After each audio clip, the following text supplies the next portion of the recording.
Yo, what is up, everybody? Popo here, bringing guys a new video, and today we're going to be making some predictions about the Vancouver Regionals. Let's go.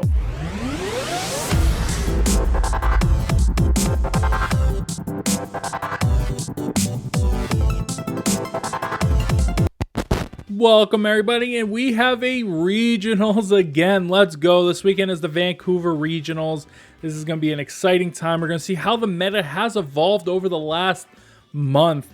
The last event that we saw Articuno take the top spot. Since then, Articuno has been kind of a menace in the meta. People have been evolving the team, changing the team, adding different Pokemon that aren't Articuno, and the team has still been working. So, you know, the core is there. Will we continue to see this team keep rising? I'm not too sure, but I'm excited to see what it can do. I assume we're going to see that team maybe on a day one.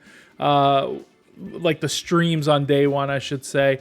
I don't know about day two. A lot of people know how to deal with the team now, though it is a very hard team to deal with. But it's a very hard team to play too, because it is so aggressive. So therefore, you gotta play it correctly, or else you're just gonna get taken over.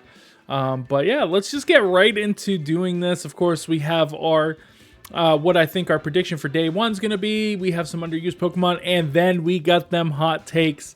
So let's get right into number one. We're going to start right at the top. Of course, you know her, you love her. Her percentage is going down.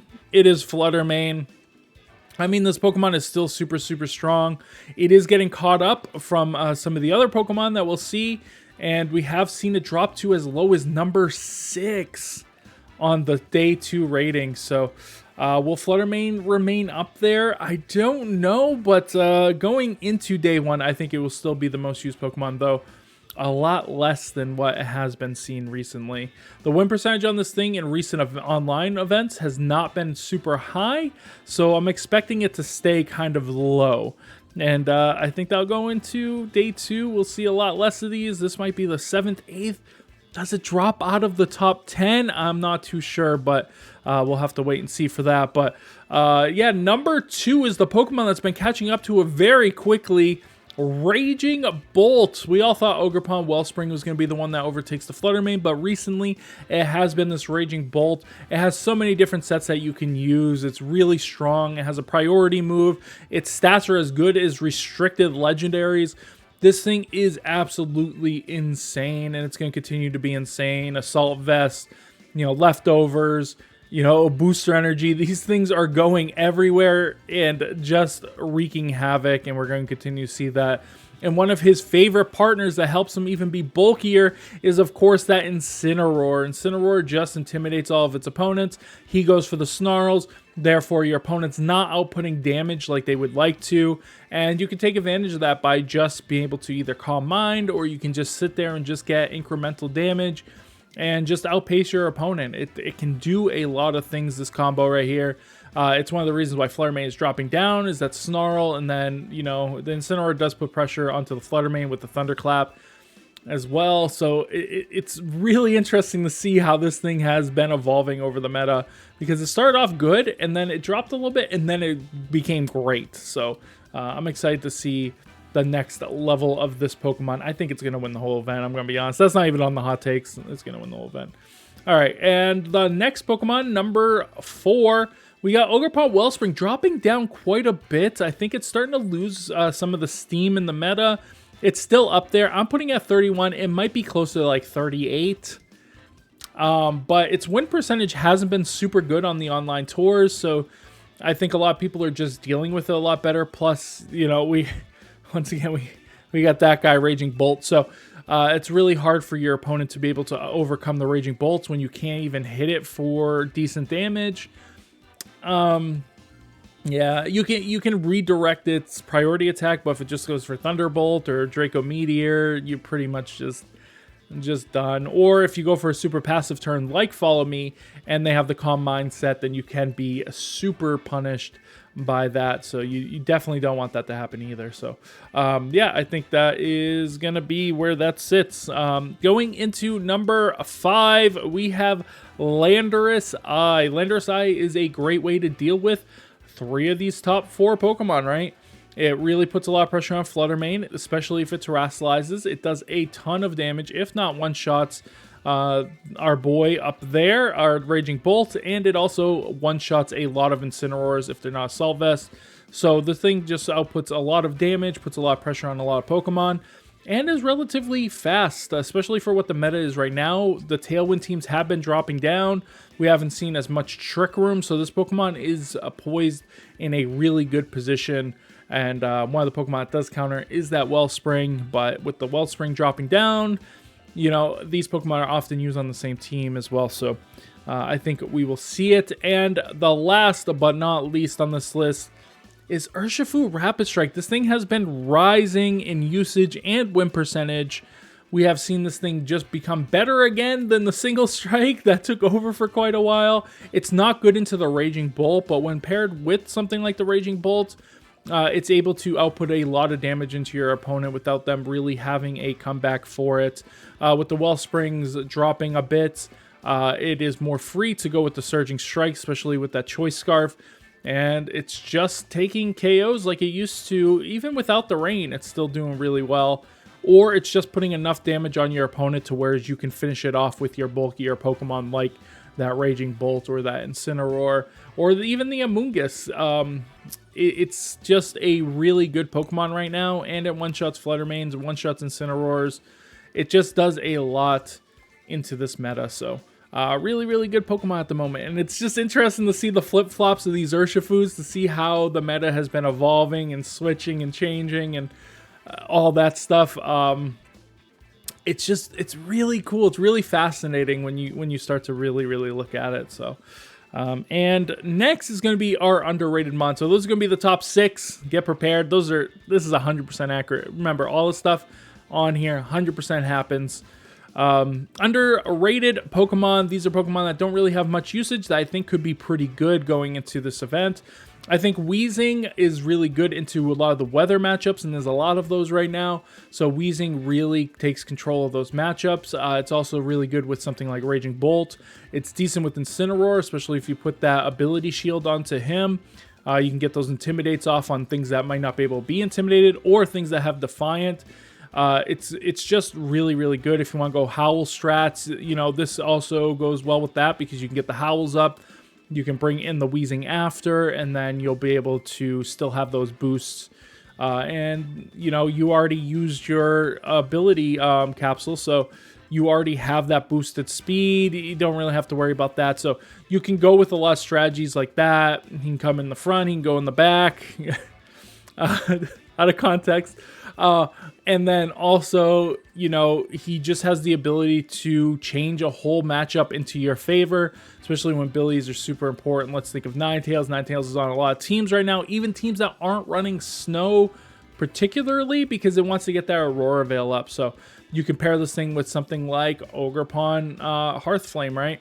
And you can get off those huge, powerful Ivy Cudgels that will one-shot any of those Ninetales that are out there, because a lot of them, most of them, 90% of them aren't running the Focus Sash. They're running the Light Clay, so you can take advantage of that. And then we have the Registeel, who's really good into those ice matchups, or even some of the other matchups. It can kind of just sit there. There's a lot of bulky teams going around, so having a Pokemon that could just sit in front of those other bulky Pokemon and just power up and then be able to take them out is a really strong concept. This thing can run a couple of different Terras, including something like Fairy Terra or even Water Terra we've seen.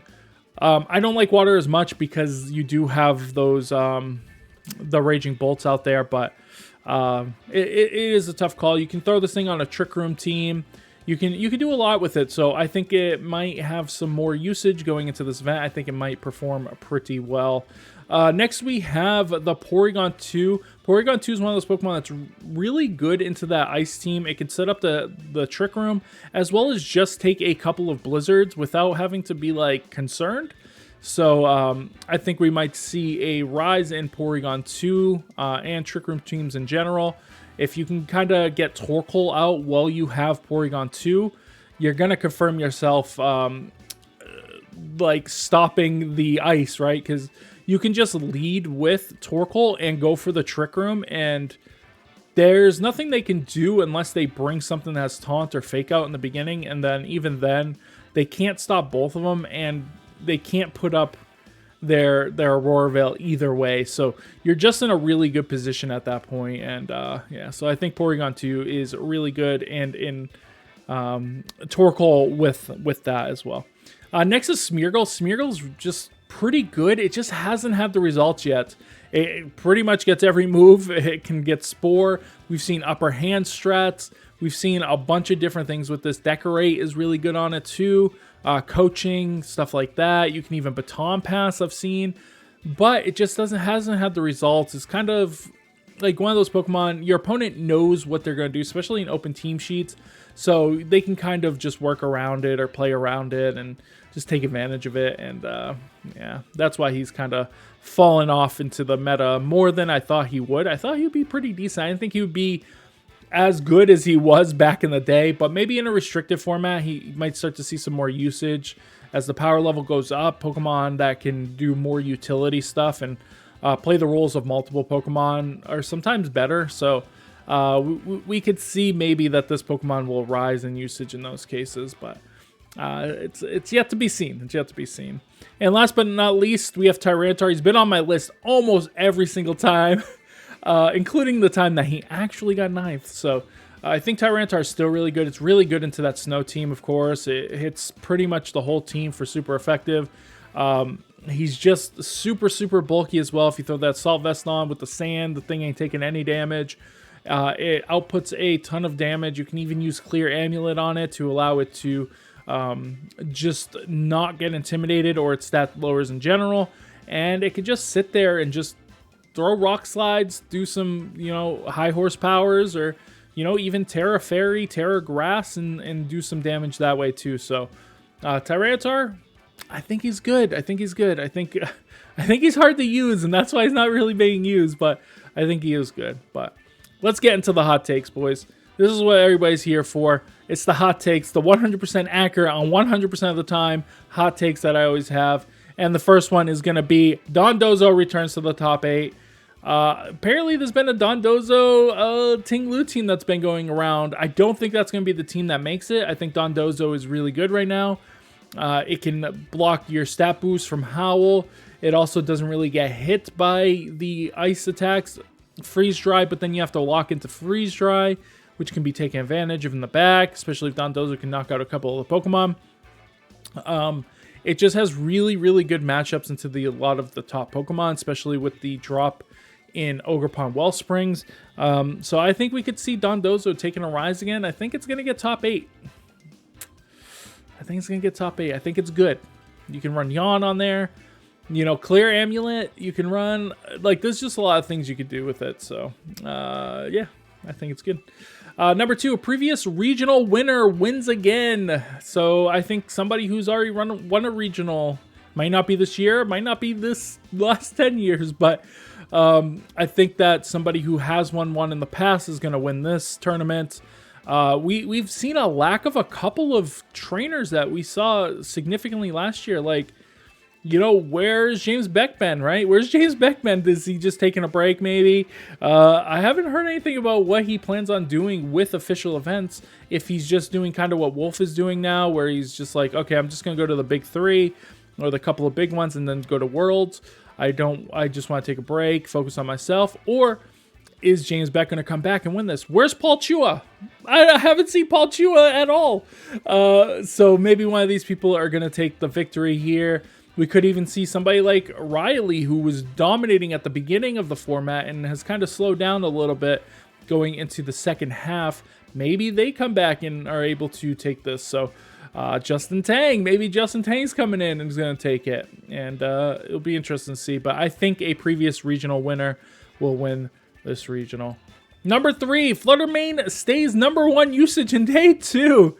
I just talked about it, how its win-loss record has been going down and its usage has been dropping.